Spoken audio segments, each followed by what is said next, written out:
that's actually why I dropped that, like to actually hit some of the business stuff and just talk about structuring stuff, building it, and because again, you're in a niche that's again not fully accepted by the world yet, so you're climbing uphill. I just got a bank to accept us as who we are.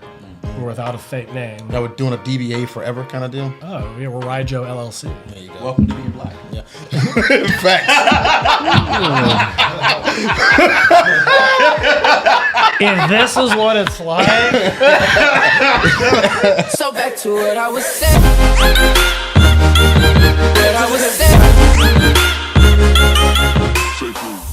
What's up, friends, family, and fans? Welcome to L.I.F.E Podcast. This is where we listen and inspire friends in entertainment. And everywhere. Yeah, because life happens to everyone. We are so excited. I am on cloud 9. How'd you get there, Stone? I'm on cloud 9. I didn't do anything. We are with our guest, Mr. Joe Salome. He is the CEO and founder and head honcho of the Georgia Hemp Company. What up, Joe? Hey, thank you, Joey. How are you guys? Appreciate you having me in. I'm doing great. Italian, right? Lebanese, actually. Oh, man, Salome seems so Way Italian. off. But okay. What's Salome? Because actually, I remember when I first saw your name, I was wondering if it was going to be Salome. Mm-hmm, exactly, yep. I think So when they far first off. came over, that's actually what it was Salome. And, they just... Look at that. Family said Short no. stuff. Not as dumb as you look. Yeah. No, man, you guys are smart. Yo, so Joe is actually very inspiring. You are the example of someone who you came up with this great company, but it came out of a purpose, Sure. right? And then it turned into a passion, and then it blew up, and you got some deals on the table, and so really exciting stuff. But I don't know it all, so I'm gonna save the conversation for here. But you definitely shown that there's actually more to this stuff than meets the eye. So let's just jump right into it if you don't mind. So I'm gonna ask just the age old question. Sure. How did you get started? Yeah. So what are your beginnings? Like, take us from your humble beginnings. Just getting high back in the day with right some to the point. friends There it is. after a girlfraund dropped me. It's always the girls. I think I was like 16 or something. Started hanging out with the boys again, and started smoking the ganja. So you found a new girl. New girl. Mary So Jane. seriously, so the breakup was the impetus towards that. You think? I mean, it wasn't completely, but I started hanging out with the guys again, and hanging out with the guys just have a lot of downtime, right? Mm-hmm. Okay. But started smoking weed just around that time frame. My mom used to buy me old fake marketing, right? The propaganda about cannabis, and I would look at it and my career was in marketing, so that was kind of the early stages for me to really kind of get into marketing and understand, okay, wait a minute, there's a controlling factor here at some levels, right? And the message matters, and a lot of times, again, eventually the why matters too, not just the product, right? Because everyone's selling something, right? But Chiquita Banana is Chiquita Banana for a reason, right? Krispy Kreme's Krispy Kreme for a reason. Coca-Cola's Coca-Cola for a reason. RC Cola's RC Cola for a reason. You remember RC Cola? I mean, my dad used to talk about RC Colas and cream pies, or moon Do pies. you I'm sorry, remember, moon are you pies. old enough I to remember remember RC Cola. I thought we were those. leaning into the why Coca-Cola became Coca-Cola, but But wait, back up, because you said your mom bought this marketing stuff. So She was would she buy me supportive, old product. from the beginning? Absolutely. I guess in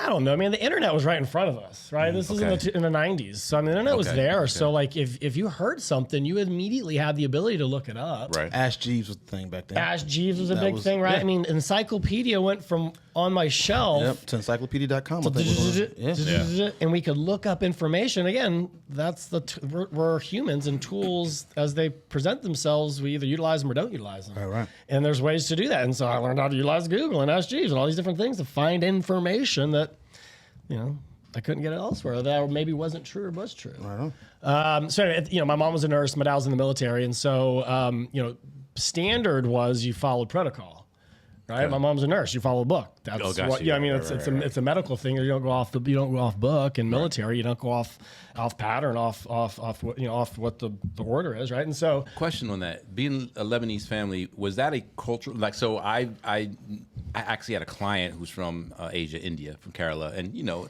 lot of times in the Asian culture, that's like almost religion of the whole follow the Sure. script type thing. Is that something in, By in the time culture? I'm third generation, so my Okay, all right. grandfather came over, I guess, in 1914, 1912. Okay, Timeframe, all my right. great grandfather.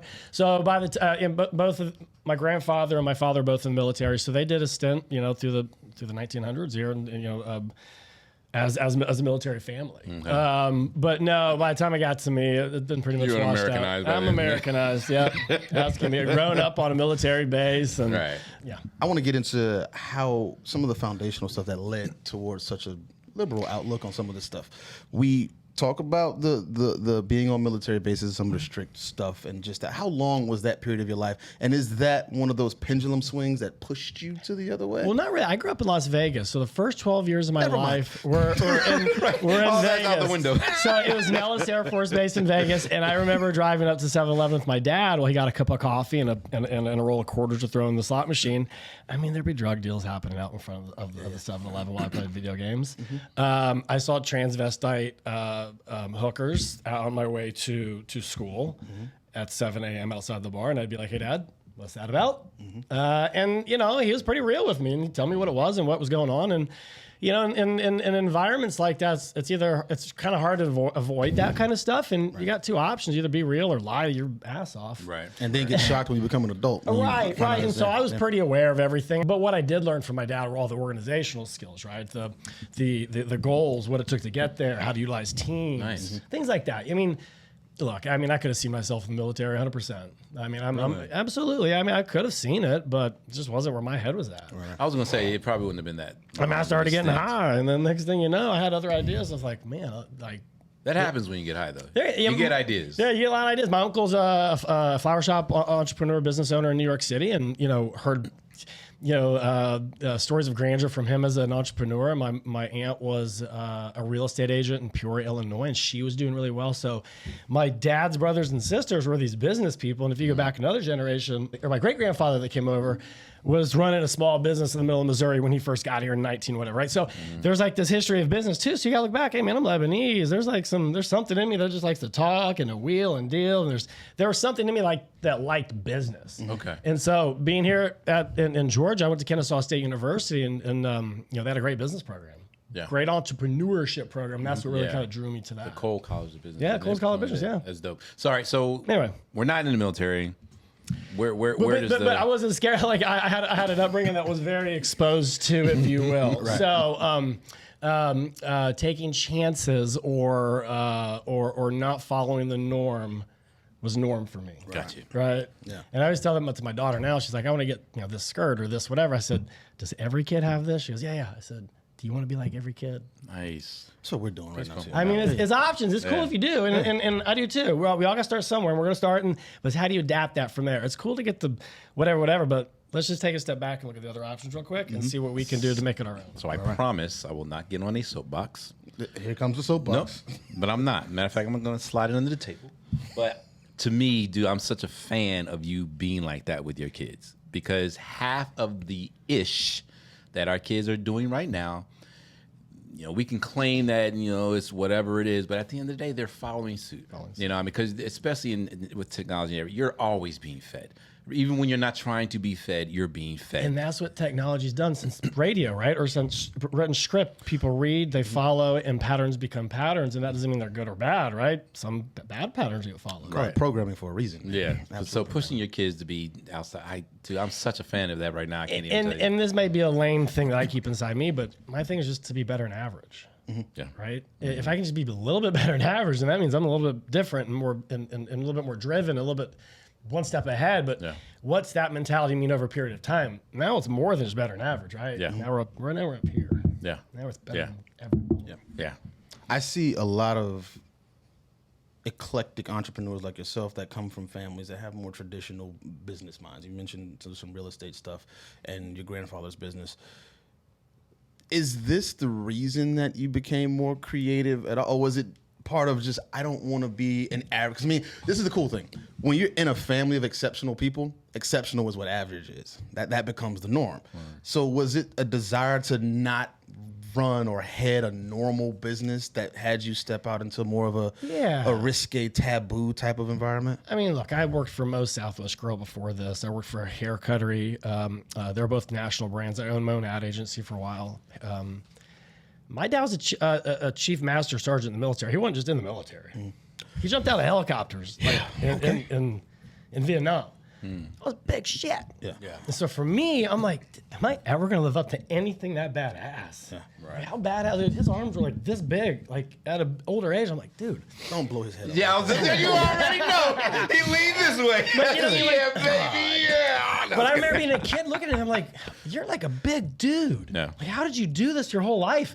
Anyway, so it's just, I always looked at him as like this guy that was always on a level, just doing badass shit. Then my mom, she was just a nurse doing really cool stuff for different people. And you're just like, y'all are just doing things. But what I'm not hearing is that your dad made you feel like you had to live up to anything. That's what I'm not hearing. No, not at all. Yeah. Never pushed me in any way whatsoever other than do your best, treat people right, and just go get it. Kudos, mom and dad. So back to mom. Just easy stuff. Just easy stuff. So where's mom's role in all this? So I'm hearing where dad's influence is. Where does mom come in? My dad actually passed away when I was 18. Okay. I was going to ask you, I felt some emotional coming up, so. I'm an only child. He's my best friend. You know, it wasn't what it was. Oh, yeah. But that being said, when he passed away, my mom got a little bit of money from, you know, whatever small investments they may have had. And it was on her now to become a business person and understanding investments. And so she taught me about that a little bit. And just, you know, it didn't mean a whole lot at that point, I guess. But it ended up being a lot because when I started getting into the business world, I could talk to her about business and she'd actually understand and get it. Right. Yeah. And it was actually kind of really cool. Yeah. So anyway, when my dad passed away, it was just, you know, me and my mom at that point, and I was 18, 19, so like I went to college, but it wasn't far, it's Kennesaw. Yeah. So I was just, you know, I was at the street, so it wasn't like a big deal. So I went home every weekend. She cleaned my clothes sometimes. The new bonding, and she'd find things. You know, here's a basket of clothes. I'm gonna hang out for a while. You want to make me some food? Hey, why is this weed in your basket of clothes? I'm like, you can keep it if you want. Seriously, so what is she like? What's her reaction? Well, so that was college, and when I moved back in with her at the end of college, she found my weed, and she found my stash, and she like put it up on a shelf for me. She like put it in a little box and like put it like she's like Not like out of the way, but like she got like a tray that you put like I guess I found this. I know this is here, kind of thing. But yeah, here you like go. I'm gonna put it on this little tray for you, and we're gonna put little things, and here's a little lighter, here's a little place to put your ashes, and I'm like, and like a little poker for the like clean out your bowl. That's crazy. Was this out of character for her to you? This is the first time it happened, probably. I mean, I'm sure, like, when she first found my bong 6 years before that, she's like, do you need to go to rehab? Are you freebasing? I'm like, Wait, if you went from a bomb to JoJo Dancer. I was like, what are you talking about? Now, again, this is the like late 90s, early 2000s. There are a lot of pill heads out there. A lot of pill epidemic is really happening. I was like, God, no, Mom, it's just weed. Yeah. Right. Like, I don't want to. The reason why I'm wondering, too, is I wonder if... She's a nurse, and so she just thought, who knows? I don't know. And I wonder if it was showing some type of maybe emotional support for you. 100%. Okay. 100%. Nothing more than that. I mean, she grew up in the. She's a hippie. Her hair is down to her ass my entire life. Yeah. Something about, like she grew up in an saying that era about a mom just doesn't feel right. We'll call her Nurse Janice if that makes it easier. Oh my gosh. Okay. So now it seems like the door has been cracked open. We got entrepreneur fire lit. We have a product that is now in your life. When do we say, you know, let me turn this into a business, or let me do this for real? You know, in college, I did start a small photography company, right? So going back to the entrepreneur thing, I had gotten a little bit of a fill with this small business that me and my friend had started. We were at Kennesaw. There's a 3-to-1 ratio of girls to guys, and I grew up in the '80s with a lot of stupid movies, and I was like, why don't we make a girls calendar? And we did. You know, we had 50 girls compete in front of a lot of the student body around Halloween. I had I went around to all these businesses in Kennesaw and had them advertise in the calendar, and I gave it away for free. Yeah. And again, my goal, and I think I told this before, my goal is to bring the community together, because at the time, nobody really paid attention to the Kennesaw students. Right. We are growing leaps and bounds. It was the early 2000s, but most restaurants and bars and people were just kind of like, yeah, thanks for coming in. Here's a cute discount.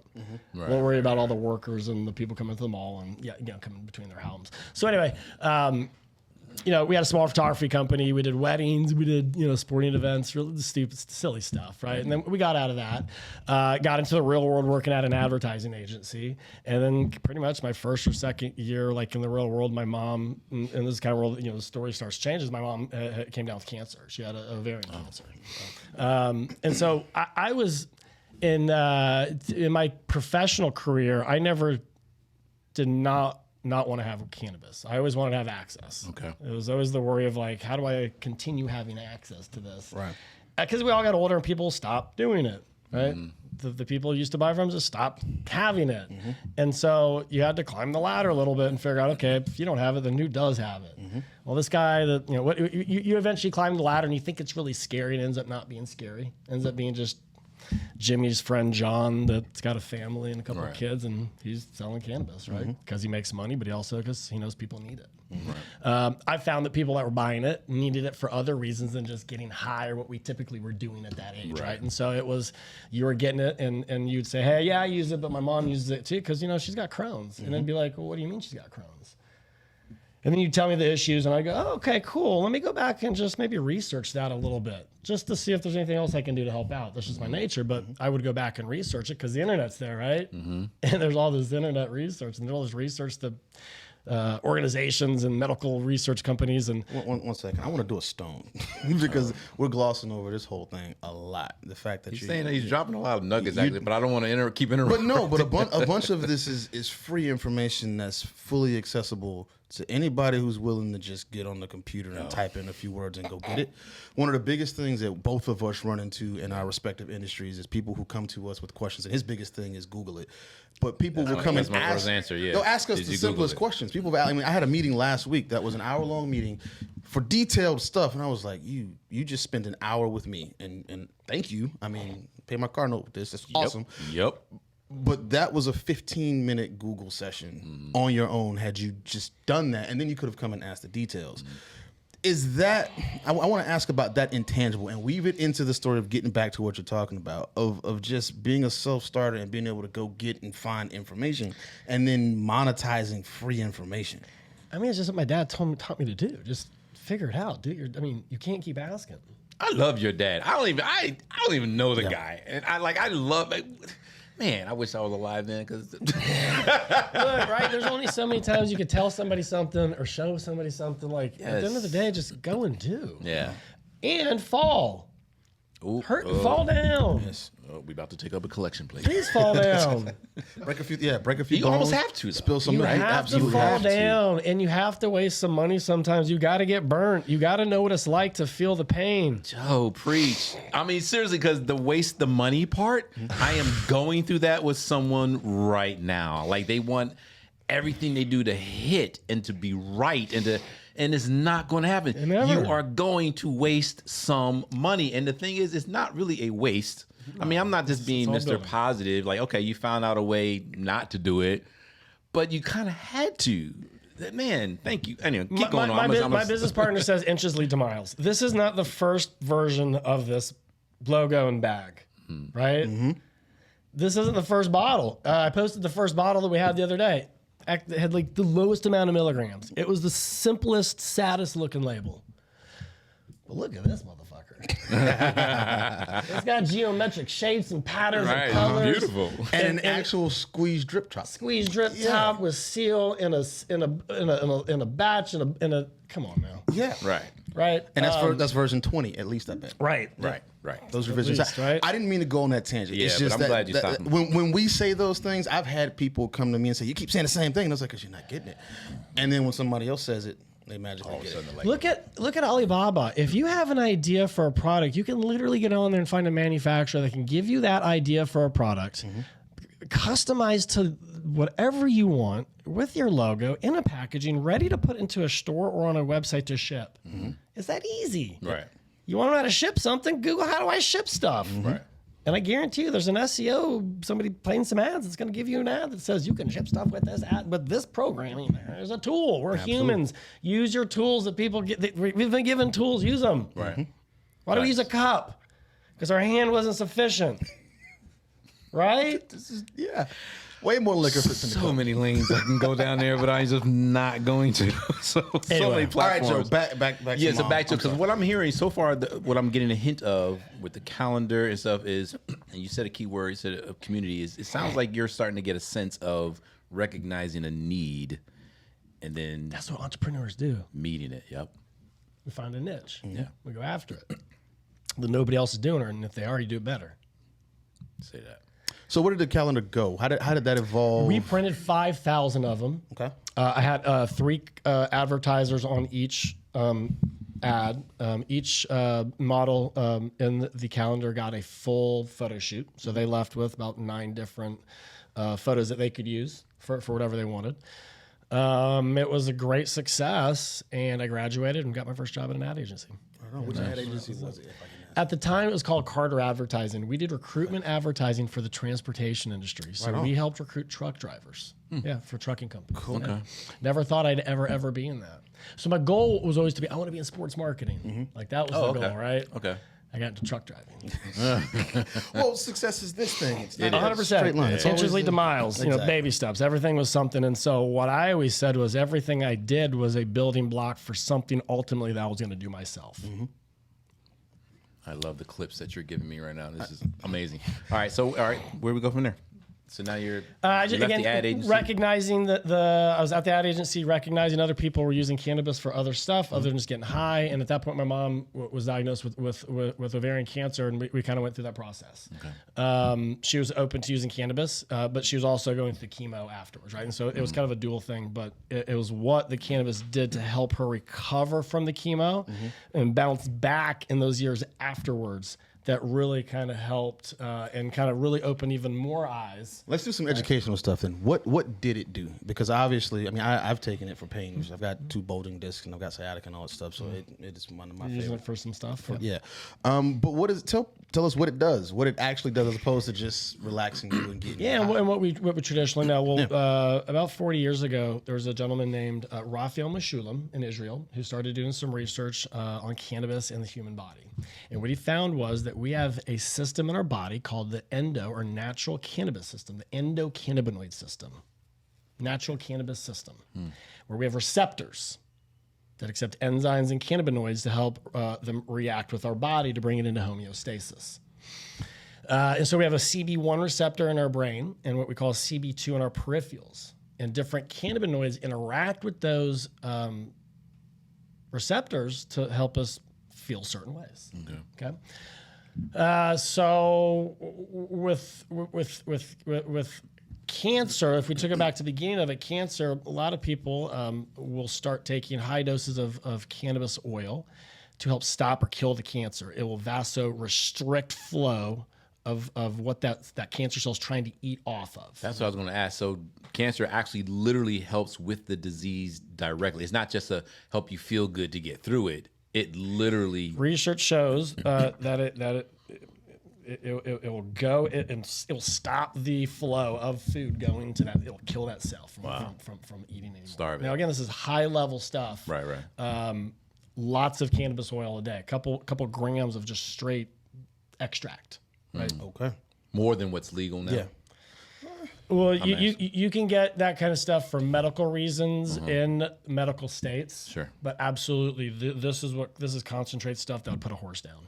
Now, these individuals will build up a tolerance to be able to take that in to do that. And so it's interesting what it can do for cancer as a vasorestrictor.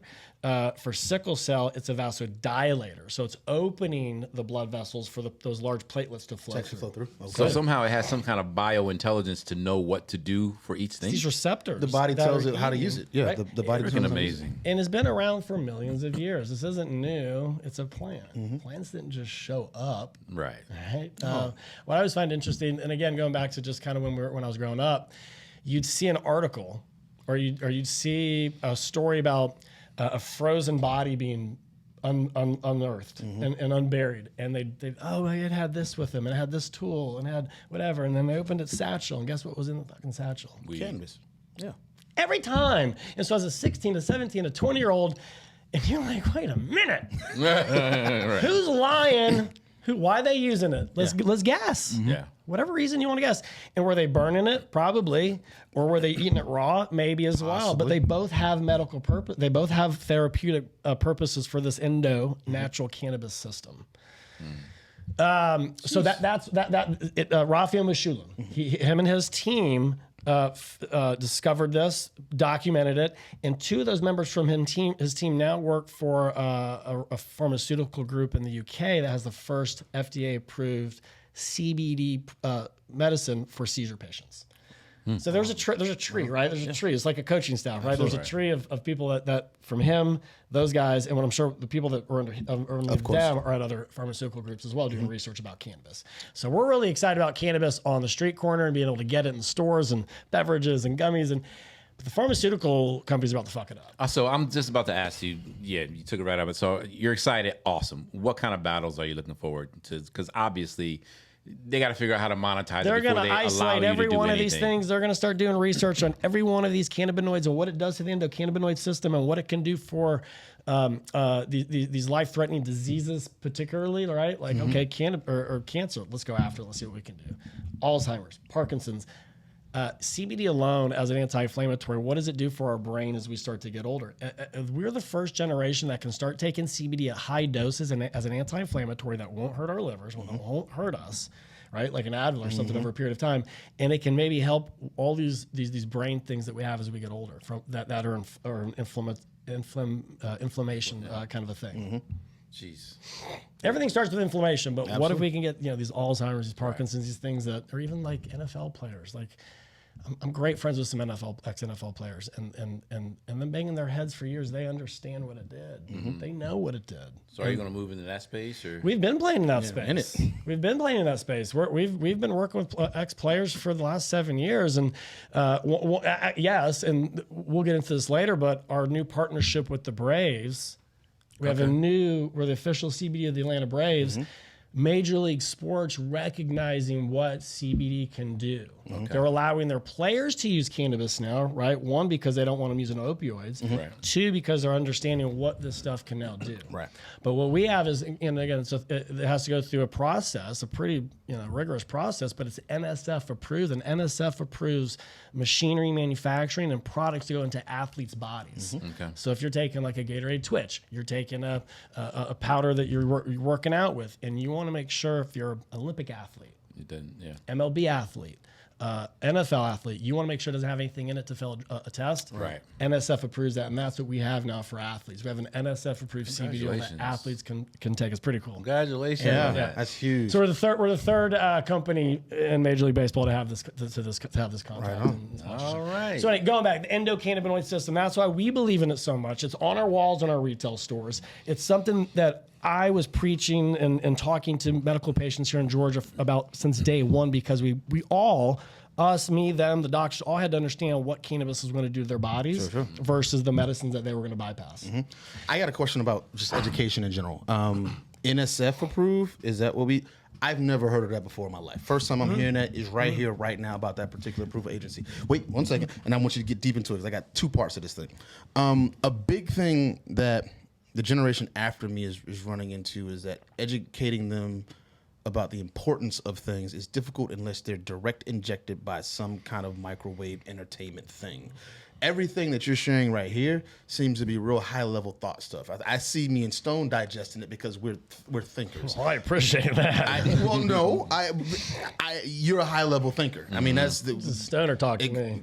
Call it what you want. But if you tried to present this to someone who was 10 years younger than me right now, they look at you like this and they just say, okay, weed.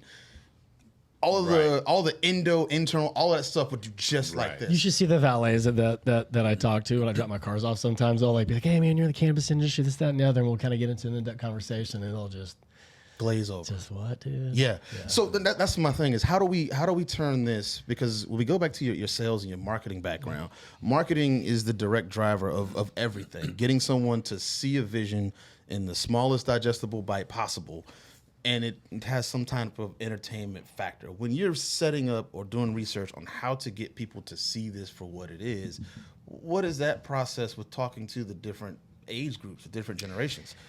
I think it's a window. And I just think I'm lucky to be in a window of knowing the counterculture of growing up with Cheech and Chong and Friday and that kind of influence, and also knowing having to wear a suit and tie early in my career and work in this other world, but always coming back to my Birkenstocks and my hat, right?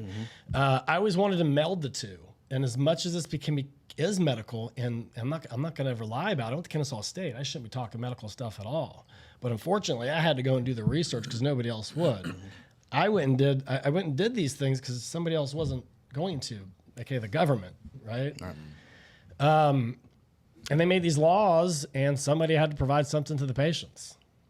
So Now, you were pretty influential, though, in Georgia changing a lot of its laws. Tell me about that a little bit. So soon after my mom, after that success, that was like 2005, 2006, and she got healthy again, which is awesome. She lived, she's still alive, we're rocking and rolling. She got 2 new hips, right? We're doing things. 2 new hips? Whoa. Yeah, she's in her 70s. Okay. Yeah, but that's great that she got them. Yeah. And guess what helps her recover? CBD. Kool-Aid. No, I'm just kidding. It's like, what's this? All right, big Pee Wee Herman fan. Hey, what's the word of the day? Cannabis. Oh, I can't get the face out.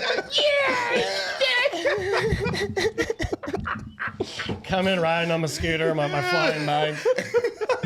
Hey, boys and girls. All right. Sorry. Go ahead. All right. So back to politics. Wah, wah, wah. We get to like 2012, and Colorado's legalizing, right? They're going from medical. Colorado's medical, but I mean, California's medical. Colorado's going from medical to recreational. Right. That's huge news, right? So it happens. And so me and one of my childhood friends at the time, guy I grew up going to church with, first guy I ever got high with, first guy I used to buy my weed from, we were like, hey, we should start a cannabis company like out there and let's get ahead of this thing. Like I was in marketing for Moe's at the time, and it's what I did. I'm like, I can brand this thing. I can crank out content. We can like, this is, so I can do social media. And he was a great writer. So we launched this company. We were making stuff in the kitchen. We were, just trying to create a brand on the streets. And then we were like, holy crap, the guys at the Capitol want to, they're like serious about this. I think they want to pass a bill. I think they're serious about maybe like trying to do something. And so we started reaching out, didn't really get much from that. And we started talking to patients, and a lot of them were caregivers and parents of children that were having seizures. And so that was kind of the focus for our politicians, is helping these children get medicine that would help them stop having seizures. Well, that opened the door for a lot of other patients going, hey, what about us? Right? Like, we have some life-threatening things. Can we have this as well? And it's like, look what's going on out west. They're doing it. Like, there's some research out there. There's some other, there's a standard for it. Can we try it? So we did a press release stating that we were giving away medical marijuana despite state laws. And what had happened at that point was the politicians then finally decided to reach out to us.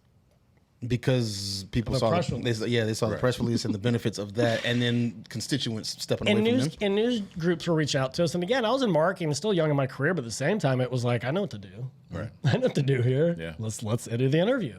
Let's show them the website that we built. Let's show them the blog posts and the research that you've put together, and let's go build a company. And so that's what happened. We started doing that. We went down to the Capitol. We started helping them write the bill that's currently on the books for medical cannabis in Georgia. Right. It's not the best.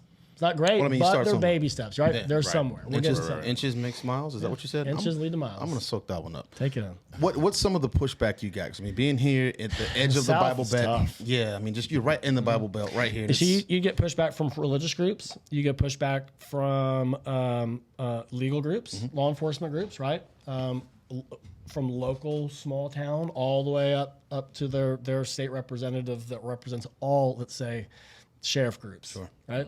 The Georgia Baptist, from the one church in X all the way up to Y. Now, that being said, there's always fragmentation within those organizations because they're not all drinking the same juice, right? And then some of them have family members who could potentially benefit from this. You mean the police officers that left to take their family out west because their children needed something, right? Or ex-nurses that were no longer working in the field that were actually still caregivers that were now open to other forms of caregiving. So yeah, during that time frame, it just really kind of that it was like a pro and a con. It was almost like you needed it to happen. You almost needed not warfare, but you needed the dialogue to happen. It was silly dialogue a lot of times, but people truly, I guess, did not know the difference between hemp and cannabis, right? Or THC and CBD, or just whatever. There was just a lack of information and knowledge. And again, was that on purpose though? Because I mean, in order to control something, you limit the information that people have on it. regulation. Well, and what last 100 years was all about controlling that information. Absolutely. And until those encyclopedias stayed on the shelf, we got to get on the internet, right? And that was it for me, man. Or just even Cheech and Chong movies from the 70s, and you're like, time out. What else was going on during this time frame? If this is the entertainment, that means something else is going on. Right. And you're like, there's Woodstock, and there's this other thing, and then they're trialing LSD, and they're doing this other stuff. You're like, I give up. You guys are fucking liars. Right. And again, I'm on a military base, so I'm indoctrinated just to listen and believe. Sure. But when you start digging, you start calling bullshit. Even in medicine's only 100 and some years old. Right. You know what I mean? Like true Western medicine's only a couple hundred or 100 and so years old. So what were we doing before that? I was going to say, Western medicine, exactly. So let me ask you this. So let's keep a balance on everything, right? Because we're lining up all these great benefits, right? But even water can kill you. So Too much water can my kill thing is, what are some of the precautions where cannabis is concerned or where weed is concerned, as you can think of? You don't want to just use it for no reason. You don't want kids using it. I mean, brains aren't developed till we're early 20s. So cannabis can certainly... Sorry. You triggered me on that one. I mean, we all damaged our brains, okay? Just straight up, whether it was alcohol, Whether it's football, football, whatever. We all We're did making something. life-altering Life. choices Life. at the age of 12. We're not doing so it right no, we're not. So go ahead. So the brains are developing, and go ahead. You don't want to do it then, and you don't want to ever overdo it for people to ever feel what we always typically negatively associate with cannabis, that psychoactive feeling in the brain. Right. So I just think it's important for people to hear that, because we have selective hearing, and when you're hearing all this good stuff, weed has, if you will, they're just coming up with all the reasons why they should do it. Well, what he just said in a very high level way, despite what he's going to tell you, is just good things in moderation. That's all he just 100%. said. That's it. No, I get it. Yeah. Definitely. Everything in We have to moderation. beat that into people's heads. You can't stretch too much; it's going to hurt eventually. absolutely. Something's going to pop. Something's going to tweak. It's Yeah. yeah. So how do you educate people on that? Because I mean, obviously your products, they have amazing what he's talking about, but the side effects of them, I'm sure there's a huge sticker on that says this could happen, this is XYZ. But is there an educational exchange when someone buys it? Yeah. Cause I've been to a lot of stores that are like, there's a lot of smoke shops, and you can buy bongs, you can buy whatever you want. But then there was one I went to in Vegas, surprisingly enough, to where we couldn't leave for like 45 minutes because it turned into a class, and I learned stuff I never knew before. And it was that type of exchange. Did you see that as a good thing? I saw it as an amazing thing because it was like, had I just gone and done it, then it's you do That's something exactly too much. what we do. Okay. At the Georgia Hemp Company? At the Georgia Hemp Company, yeah. And because of taking a step back to those days of the political season, once we launched our company during that time frame and started doing all the things that we were doing and making a name for ourselves, we had to actually have a product. Once we had a product and all these bills passed, we had to have an actual product that actually helped patients. So we've been over this before. I did some things that I didn't want to do that wasn't completely legal, but I felt like we had to do to help these individuals. Can't break a few eggs though. Right. We broke a lot of eggs. I'm not mad at it, dude. I mean, if it, I was like, hey, I ain't a snitch. I ain't no snitch. I know nothing. Just doing the drive.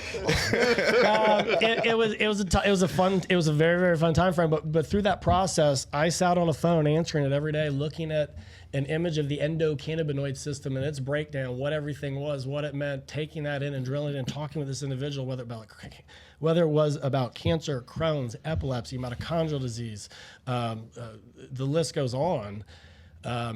That was the conversation of what this did to you based on this, and here's what this is going to help. This is how it's going to help. And then what we're going to now talk about is how many milligrams it's going to take to get to that point. Now, it's not always going to work on the first try, right? We're going to have to titrate up. It's like I always used to say, it's like Southern barbecue. We're going to start low and slow. We're going to work our way up to a nice little sweet spot. Once we hit that spot, we're going to try to ride that out. It's going to change. Your tolerance is going to get to a point where you're going to go, you know what, I need a little bit more. Right. Yeah. So there's all these different things. What do you say when because that's a fact of life with just about everything. But of course, when you're talking CBD, people are going to automatically associate it with drug, and then they're going to automatically associate it with addiction. What's the I don't even is explanation away, or what's the educational point for that when doses have to go up? Because I mean, it's like that when we took our son in to get tested for ADHD, when all these potential drugs were offered as a solution. It's like, oh, well, we're going to start at 5, and then we possibly move up to this. And I'm just like, wait a minute, but that sounds like an addiction. So we're going to shoot him with a tranquilizer with a little one. Then we're going to shoot him again with another tranquilizer. Right. I mean, that's basically it. And we'll lace it with something so that you always need now, it. if I'd have known that, I'd buy you some water-soluble CBD. Well, you know now, so I'll see you again. Because that's what we do for my little girl. I mean, I've been putting that on her stuff and in her stuff for her age. Joe, we got to talk more. I'm not trying to give her any pills or meds. And we're not trying to do the same thing. But that I use that as an example because it's a real thing that parents are going through with kids. But then if this is an option, And parents come in all the time as well. right on. Okay. Yeah. But yeah, so yeah, that is exactly what we do. Your experience in Vegas, that's what we do. If you come into the shop, we're going to sit you down and talk, and you're going to give us an issue, and we're going to say, let's dig. Yeah. Right? Let's dig, and I'm going to go see this picture on the wall. Here's the endocannabinoid system. We're going to talk about that, and they're going to say, well, I don't want to smoke. We're like, great, I don't want you to smoke either. We have all these other options. I've got suppositories, man. I've got a lot of different options under the sun, right? I know. So we got everything from suppositories to bath bombs. I got oils, we got gummies, we got hard candies. So when we they got be like, seltzers. man, I'm high as ish. Literally, you're high as Wait, I wanted to inject this real fast, if you don't mind. Or do you really? Go ahead. Okay. And the reason we have them, the suppositories, fellas, and they're under why. When I went out west to visit some medical facilities in Seattle, we would meet a lot of individuals that broke their backs and their necks from skiing, and they could not smoke enough or ingest enough to meet their pain tolerance without having to do pills. So you got 4 holes in your body, your nose, your mouth. If you have one, a vagina in your butt, that will get right into your bloodstream. Right. No, makes perfect sense. I was going to tell people to go Google suppository because most people want to know what we're talking about. We say that. But thank you. Yeah, A lot of women use it suppository, not like supposedly, or you know how y'all be saying Valentine's and all that stuff. Wait, I want to hear this. A lot of women do what now? ahead. What was? Well, they'll use it for just intestinal or stomach issues, right? Things that we don't deal with. So the reason why I wanted to do a highlight on the educational part is it taps into, and people underestimate it so much, but it taps into the mind-body connection, right? When you're taking this stuff and then you can visualize and see what it's doing in your body, that actually has an effect on the effects that it has on your body. So again, you're saying so many good things. I want to make sure we don't gloss over some of these really important points that people most probably won't even pay attention to. Being tuned into your body is important, and I think when you can take something and you can tell, and you can have a benchmark and gauge that is super cool without just feeling numb. Yeah, that's usually what most people are looking for, the numbness.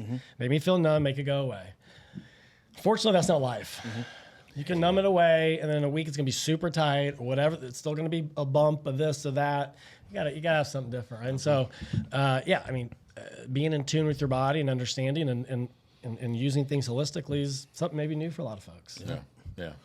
Entertainment is one of our biggest things. Everything, obviously, entertainment. It's why I asked about the marketing question. I want to get really, really deep into this Braves partnership because one thing that's happening across just about every sport, the rules are changing to where sports purists are like, well, it's not the same. The games are boring. They're dulling it down now. 2-hand touch on the quarterback. Exactly, that kind of stuff. But what y'all are doing is actually potentially saving our athletes and prolonging and extending careers. Yeah.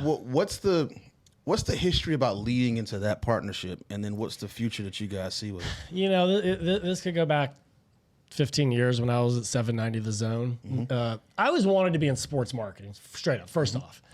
It was early 2000s, NBA All-Star Game was here. I couldn't get tickets, and I had to figure out how I could get tickets to this thing. And when you're watching TNT and the slam dunk contest or the skills contest, there's a guy that's handing over a trophy, and he's usually the marketing guy from some company. So I was like, son of a bitch. Wow. Wow. That's the end. That's how I do it. That's how you get I in. get into marketing. I would have totally missed that. Oh, man. This goes to show what you can see when you're looking for something, right? Oh yeah. So my second job of the ad agency was with a group called Hair Cuttery, and they were out of Virginia, and they had about 1,000 stores all over the country, and they had a couple different brands, but I was down here in Atlanta. And they ended up with Alexander Ovechkin as a sponsor, a partnership up in their Virginia market. And I was like, oh, cool, you guys are into sports like I am. And I was like, I was just doing some basic marketing for the hair thing at that point. I was like, so I'm going to go do some high school football now. So I partnered with a local radio station. I was at a different high school football game every Friday in a community where our salons were at. We were spray painting hair, the color of the team. Nice. We were handing out a little bag of coupons and things that you'd bring back into store, right? So boom, boom, boom, bring community, driving back into traffic, regionally message, we're your partner. And then I did a partnership with the Atlanta Thrashers at the time as well. We gave away mullet wigs with the I've headband. seen pictures of. I remember that. So Yeah. we did 2 years in a row, Yeah. and we did some haircuts in one of the box suites where all the money would be donated to the NHL Cancer Fund. But that was a super fun promotion. So I always wanted to be in sports marketing, and so. The Braves thing's huge, obviously, but coming out of 790, I had a lot of connections. One of my best friends, Ryan Stewart, ex NFL player, ex Georgia Tech. Him and his brother were the two L.I.F. stews for years. He was a huge advocate for cannabis use. He helped me talk to thousands of ex NFL players that use this stuff, that needed it and wanted consultations on how to use it. Whether it was with the player or with even the family, with wives, because they were the caregivers now. They were the ones dealing with the aftermath is what CTE was doing. Right. So we actually went down to Houston with Ryan for the Super Bowl when the Falcons were in the Super Bowl. Was it 2017, 2016, 2017? I wiped that from my Somewhere in memory. there. I was shaking on the couch by the end of the night, so I forgot. I wiped that out of my memory. Wrote a book, How to Lose a Game. But go Oh ahead. my God! Sorry I brought it up. So we were down there, and we went on to Radio Row because of my radio background, and I fought tooth and nail to get us interviews on different stations throughout the country, and we did it. We started doing it. Ryan was talking it, and I was sitting next to him. We were speaking about the cannabinoid system, what it meant for our brains. And then later on that weekend, also there was a panel at one of the music halls in Houston that was led by a doctor and that was super into the cannabis world, right? And a bunch of other ex-NFL athletes that were all speaking. So that was a cool event. And then we held a little soiree party for Ryan and some other guys that he knew from his days. And again, we were introducing them to more products, having more conversations, getting in front of them and helping them understand what this could do for them. Even at a higher level, just past what they knew, right? So that was super huge, and that just continued, honestly. That's always been kind of in the back of my head is how do we continue helping adults that have these issues to help them continue living a normal life. Now we have partnerships with groups like the L.I.F.E Foundation. They help disabled athletes that want to participate in sports participate. They put them in wheelchairs and run them in 5Ks. Run them in triathlons. And so that's one of our biggest nonprofits of the Georgia Hemp Company and Sympleaf Sport is the L.I.F.E Foundation. We continue to keep pumping into athletics and sports. We're the sponsor with the Atlanta Gladiators this year, the hockey team in Gwinnett. Nice. Okay. So we keep pushing. We keep connecting. We were down at the ATP tennis tournament at Atlantic Station this year as well. Right on. Okay. So again, we keep pushing. We keep connecting. We keep trying to see what else can we do to normalize what we're doing, and hopefully keep getting that message out there that this is for athletes. Have you hit that critical mass point yet when you've got so much support from people who are respected in their industries for it to start We to will snowball? never hit critical mass. We're just starting. I don't think so. This industry is just, even though it's 1 million years old, we're just now allowed to play, right? The koozie hasn't been invented yet for this industry. Gotcha. I mean, I have invented it. It's called the Puff and Chug, and it goes on here and it has a little spot. It has a spot for your vape pen on it as well. So when you're out at the party, you just can do both. So I have made the koozie for the industry. But that being said, we haven't even gotten that far yet. The technology that you're seeing now that people can start playing is just going to start blowing and being crazy. Okay. Honest question. Need an honest answer. Yeah, man. Do you think it actually... So we haven't... You're saying you'll never reach critical mass. Do you think... I mean, not in our lifetime. Right. And do you think something that can help, or that is help hindering that, is, let's switch over from sports to music, is how much we glorify? Nope. I think it helps. You said nothing? It helps. It helps. It has to. Everything that you can do to, I mean. Well, so we're not glorifying what you're doing in sports because there's a purpose. Either was there's Cheech or help, Chong. Either was Cheech and Chong. You got to introduce people, and that's what I. And you don't think that's why so many people, like politicians, push back, is because of what gets promoted, like in Cheech and Chong and the music and stuff like that? You don't think that's the angle that gives them their ammo? They may for not saying like we that, can't? and then that's fine. They can just make regulation that says don't put this on TV and don't put it in publications and don't put it on whatever. That's fine. You can do that. You can say don't put it in ads. Make regulations around it. But they know at the end of the day that they did it when they were 15, 16, 20, whatever, at a concert. Right. That's the bullshit about it, right? I think the fight that we're not talking about in this whole spot, and I don't want to go down a rabbit trail of it, is that a lot of the regulation that has made this stuff negative and illegal was to support the financing of other industries, because now you have a huge part of something. Absolutely. Yes. So I think that's the fight against the critical mass thing that we're talking about, and I don't think you can have the conversation without at least acknowledging that's the fact. I mean, I could be Johnny Appleseed and cover this country and talk to every person I could possible, and I could never get it done in my life. It's so funny you say Appleseed, because I was going to ask you. I mean, you're doing something. But you said we're not going to hit critical mass. You're literally planting trees that you may not get to see the shade from. Like, what is that something all that you're day long? I mean, who knows who's going to hear this interview or that interview, or somebody that saw a parent benefit from this on their way out that may not know anything about it for another 20, 30 years, right? Right. I mean, who knows? I mean, what if what if somebody at my kid's school needs this soon or down the road? I don't know. I mean, like, you just never know. Yeah, it comes around when it comes around, but it just might not be right now. Your mom is a living testament. Yeah. You know what I mean? And she tells everyone. Really?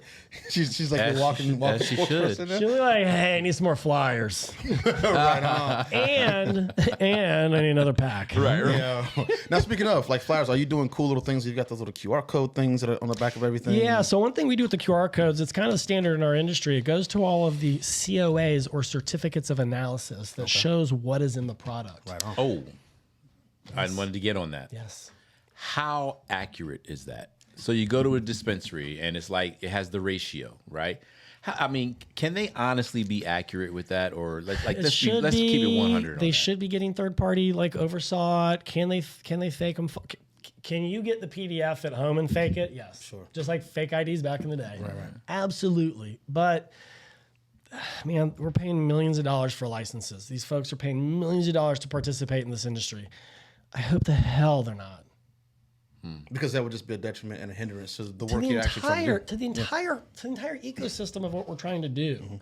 When we start lying at this tiniest level to say it's got 20% versus 20, whatever, the smallest bullshit to sell, man, just sell it on the terpenes. Sell it on something other than the percentage that you think the consumer isn't always right? It's your job to just like Starbucks made you say fucking venti.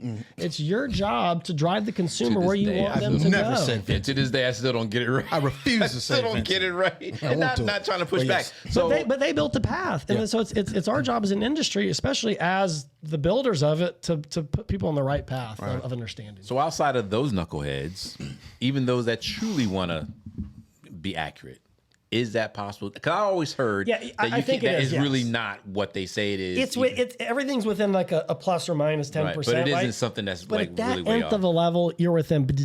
Okay, so you can kind of adjust that. Yes. Trust that it's pretty You're much. not taking a 10 milligram gummy and it being 15. It's not that. Got you. Okay. All right. It just can't be. I said that part. It can't be.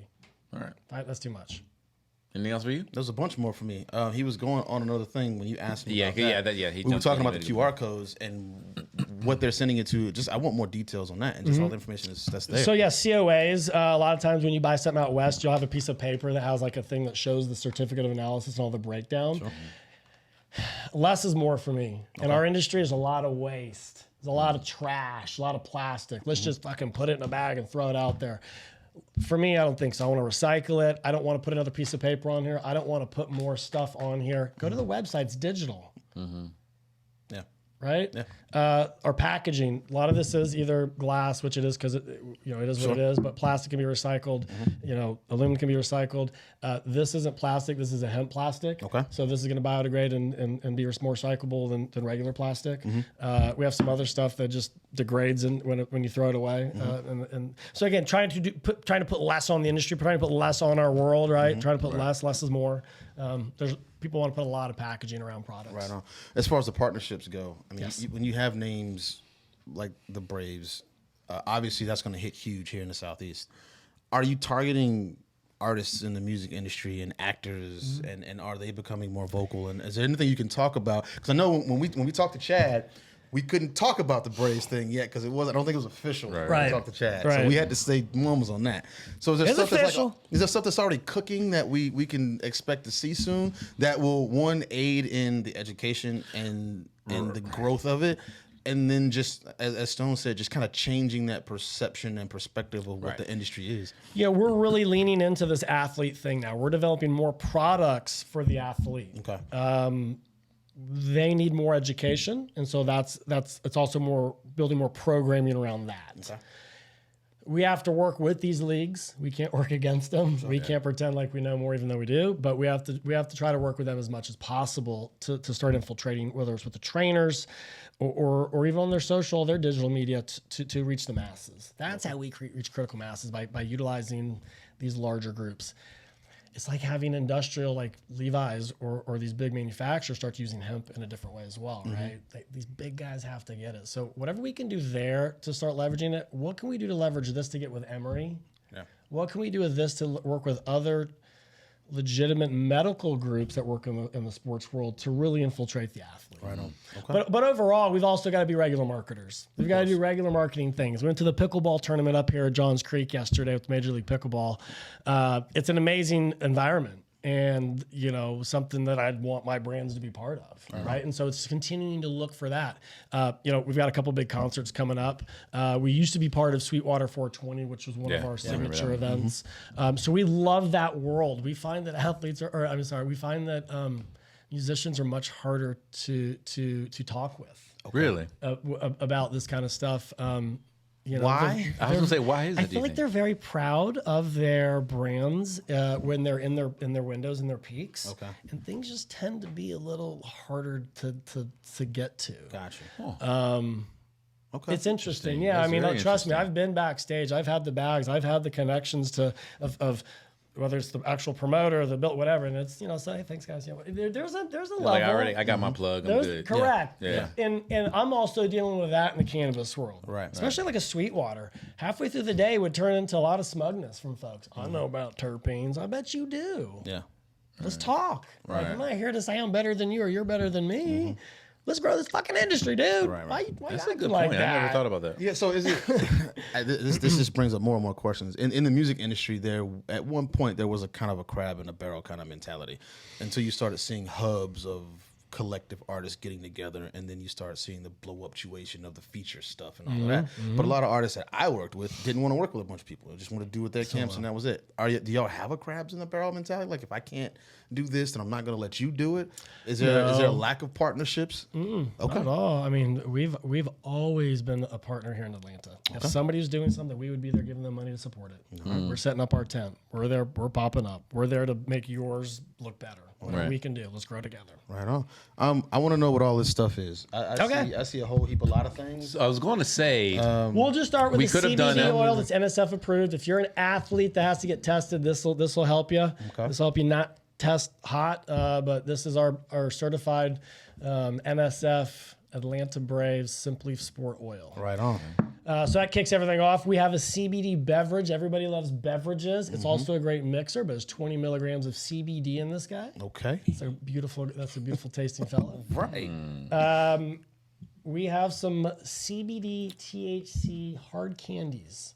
There's 2 milligrams of CBD and 2 milligrams of THC per candy. Okay. Are these like Skittles or would they be like Jolly Rancher kind of? I'm going to go more Jolly Rancher, more Okay. old school candy Like like your you grandma get in your used to give you. grandma's little bowl kind of deal. Yeah. You say like grandma used to do. Exactly. Yeah, like in the bowl, like Right. those little guys. Yep. So not super sweet like a Skittle or like a Jolly Okay. Rancher. That's more new age. I kind of want. And again, I'm gluten free. I don't like to eat as much sugar, but I also know what consumers like. So I try to pull back on like even the flavor profile on this isn't going to be super sweet. Okay. Okay. I like to pull back on those artificial things, pull back on these things that. I mean, if I'm giving you an anti-inflammatory, why do I want to give you a bunch of sugar Exactly. as well? Right. Yo, Counterintuitive. But That's also common sense. But I also know what you want. Right. So and I love the fact that you call that a mixer. With these, though, for those that may not know, 2 milligram on a scale. Are we looking at that's a high amount, that's a low amount? That's What are probably 1 to 2 milligrams is really where you want to start off with. Okay. Out west, when you get something, 10's the minimum. Yeah. And that's what's considered a dose, 10 milligrams.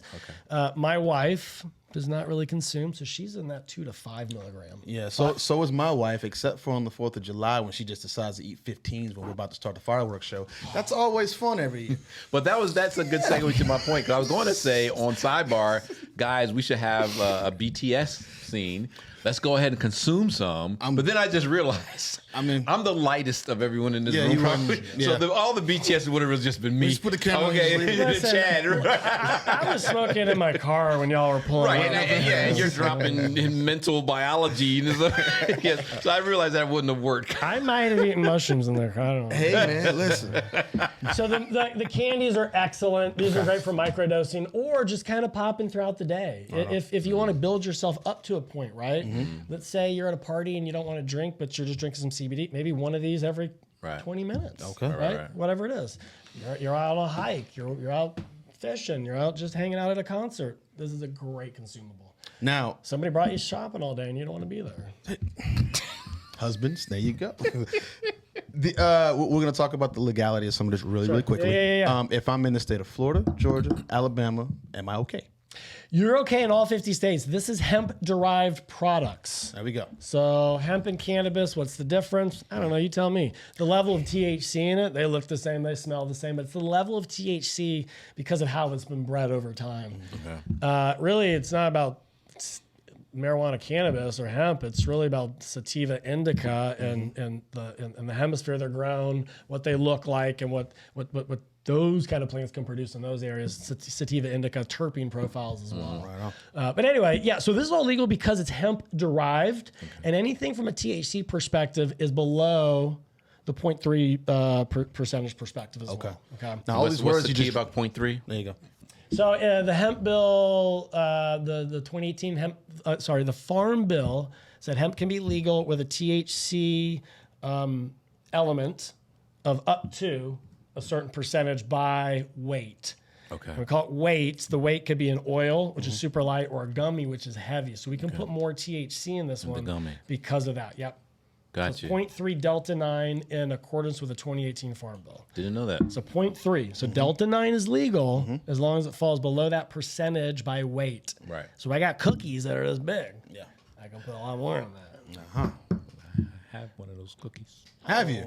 I like the cookie. Put it in the microwave, heat it up a little bit, and And then it melts up. Okay. then put like a scoop of ice cream and whatever. So would this be a good analogy when it comes to the legal edibles and stuff, right?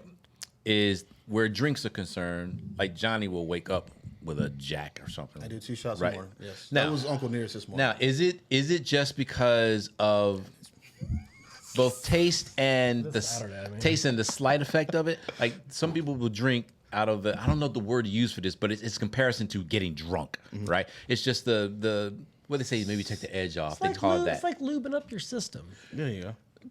We could pause, but that just took me off guard. I actually thought it was effective. No, I got it. It took me off guard, and it made so much sense. So I got stuck right in the middle. That was just like, all right. So it's like that. So the reason why I'm saying it is you don't really start shoving these down like to get high per se. Is what I'm trying to get. We're not across. doing any Tic Tac challenge where we're eating the whole bottle at one time and see what right. happens in 30 minutes. Right. God, no. Please don't. Do people get too high and bad things happen? Sure. Right. people adversely have bad effects, and they'll go to the ER and they'll say they had a bunch of tests. See, and done. that's what I wanted to not gloss over because, like I said, people have selective hearing. If you drink too much, what happens? Exactly. Alcohol poisoning. Exactly. Unless you have a high tolerance. Or what happened if you thought you were drinking a seltzer and you were drinking a vodka seltzer thingy? Right. And next thing you know, you're 4 or 5 deep and you're like, holy crap, I'm about to throw up. Or you had a Stony Colada, has the same effect. Oh. But yeah, I got to make you one of those. But I wanted, because we talk about so much of the benefit. No one ever talks about the benefits of alcohol, really. I mean, right? You know, drink vodka if you have cancer. So we know the benefits of these, and that can make people be like, oh, this is good for me. And this is, so I just want to make sure. Now CBD is something that you could definitely take a couple 100 milligrams a couple times a day and it not give you anything adversely affected like that, right? Right. Okay. THC is completely different, where CBD is one of these kind of things and THC is one of these things, right? And THC, is that the thing that affects more of the brain? So you have a few types of THC, but yes, Delta 9, what we traditionally know as THC, affects your CB1 receptor or your brain. And that's when you negatively associate that psychoactive feeling. Okay. That's in your brain. That's when the THC. Delta 8 is more of a body high, and so you don't get you don't get that negative feeling as much in the brain. So body high is like what? Energy. I just feel good. Well, you're still going to get high. You're just not going to get as much of a feeling in the brain, and you're going to get, again, we talk about the endocannabinoid system, the benefits of the body, the peripherals, those things are going to get more of the. So it's more spread out as opposed to being concentrated. Right? Correct. Yeah. I'm Now just trying to CBD goes both. CBD Okay, can do both. okay. And again, you can compound that a lot more.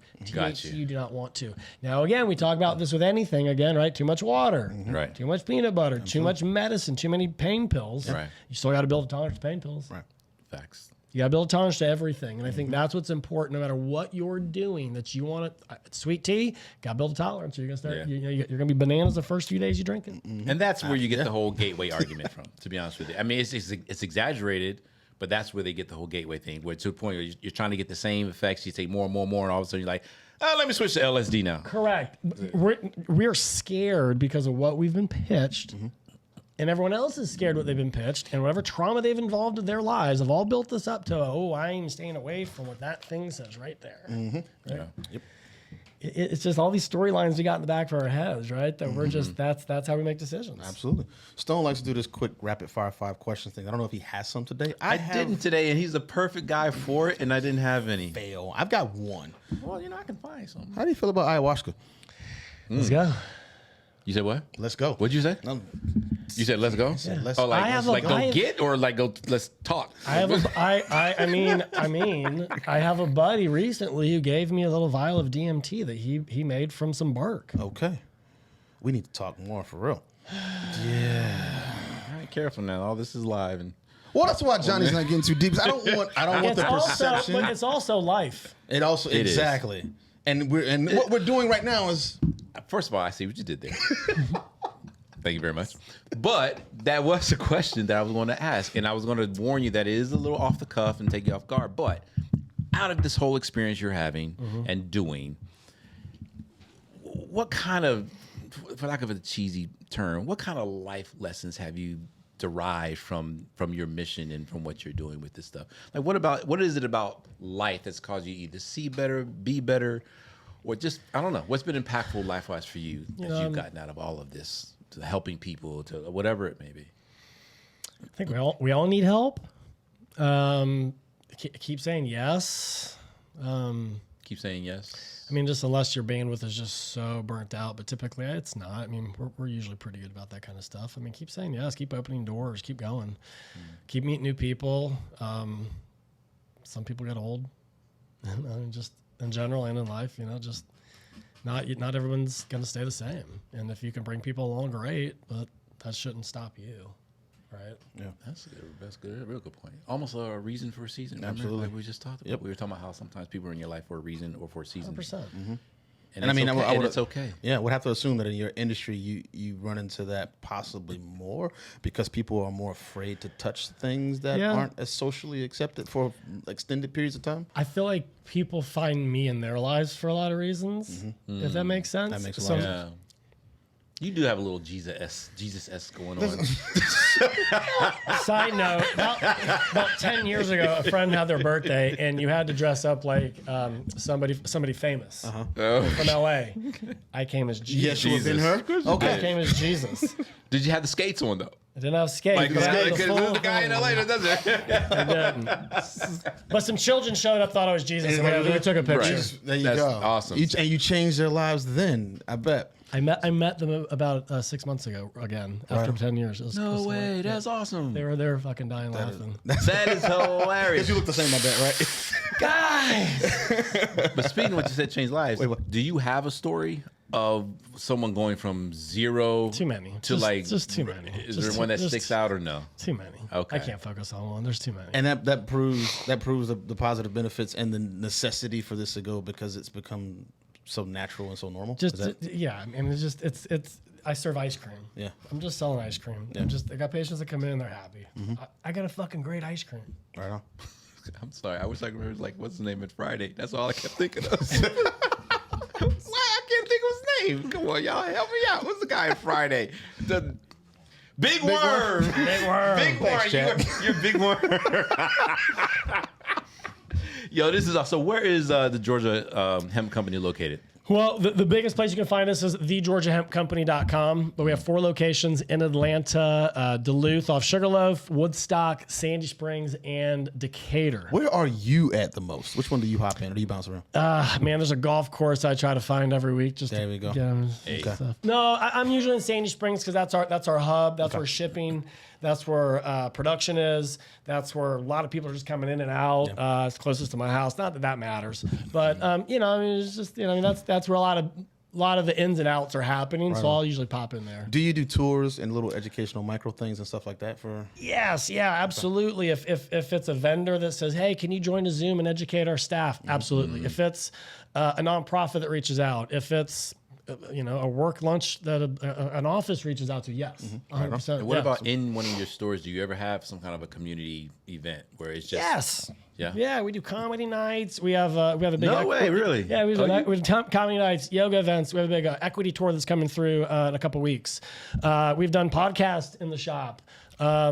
We've shot videos in the shop. I mean, there's that. Those kind of schedules can be found at georgiahemp.com. Absolutely, yeah. Okay. And we're starting to, that picked up a lot more after, obviously. Of course, after COVID. But I'm an event guy. I'm a marketing guy. I love him. I'm also an only child, so I like bringing people in, and I don't know if that brings a blanket over all of this as well, but I like just bringing people in and hanging out. It absolutely does.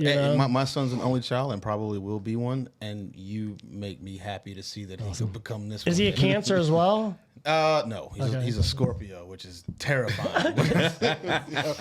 Anyway, Joe Shalom. Well, you are peaceful though, so that actually does fit. It is Joe Shalom Salom. When I moved to Atlanta, everyone thinks I'm Jewish. So you just kind of roll with it sometimes. Joe Salom, man. We appreciate you, dude. It's always fun talking with you, man. I appreciate it. Again, GeorgiaHemp.com. Go check it out for more information. Visit the store, and now that you're smarter and wiser, now you know how to use these wonderful products. Yep. Johnny. Just Johnny Vaughn, JUSTJONYVAN on all of the everythings. Hey, StoneStafford.com. You know what it is. And of course, everything with us, LifeOnPodcast.com. Look, you guys, we've gotten texts up recently where y'all like, man, y'all are great, y'all funny, y'all so wise, this and that. We appreciate that, trust me. But you know what makes it even more valuable is when you share that publicly with other people. You can see the kind of great people we bring along, and we're always teaching you guys something. So like, share, subscribe. We still have 3 months left to reach that 1 million subscribers, man, in 2023. All right, we love y'all. We are out. Peace. So back to what I was saying. What I was saying.